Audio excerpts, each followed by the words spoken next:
उद्यापासून अंतरवाली सराटीमध्ये आमरण उपोषण करणार अशी घोषणा मनोज जरांगेंनी केली आहे आणि त्याच पार्श्वभूमीवर राधाकृष्ण विखे पाटील, प्रसाद लाड आज जरांगेंना भेटणार आहेत। यावेळेला उदय सामंत देखील उपस्थित असतील।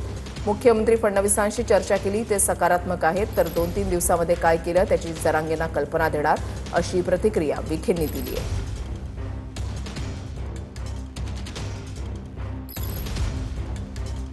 मीचं जे आपलं आंदोलन आमरण उपोषण आपण ठरवलं होतं ते फायनल होणार आहे। रखरखत्या उन्हात मी हे उपोषण बास टाकून करणार आहे। ना कुठलं पाणी, ना कुठलं जेवण, ना पायात चप्पल घालणार आहे, ना काय करणार आहे। घाताचा बळी गेला तरी देवेंद्र फडणवीसांमुळे गेला, सरकारमुळे गेला।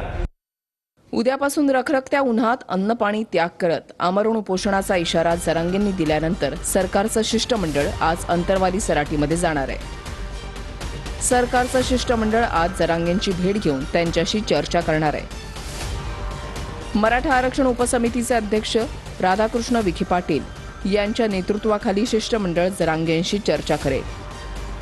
मंत्री उदय सामंत, भाजपचे आमदार प्रसाद लाड या शिष्टमंडळामध्ये आहेत। मनोज जरांगेंनी याआधीच मराठा समाजाच्या मागण्या प्रसाद लाड यांच्यासमोर मांडल्यात। मराठवाड्यातील सर्व मराठ्यांना कुणबीचं जात प्रमाणपत्र द्या, सातारा, कोल्हापूर, औंध संस्थांचा GR काढा आणि त्यावरून जात प्रमाणपत्रांचं वाटप करा।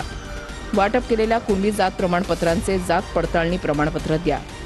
विखे पाटलांच्या अध्यक्षतेमधील मराठा उपसमिती बरखास्त करा। मराठा आणि कुणबी मंत्रालय वेगळं करा, ही नवीन मागणी जरांगेंनी प्रसाद लाड यांच्याकडे केली होती।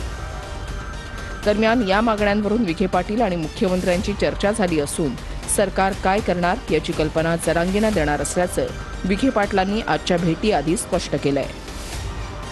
या सगळ्या विषयामध्ये आपले राज्याचे मुख्यमंत्री माननीय देवेंद्र फडणवीस साहेब हे अतिशय सकारात्मक आहे। आम्ही आता मागच्या 2-3 दिवसात काय कार्यवाही केली त्याची कल्पना त्यांना देणार आहे।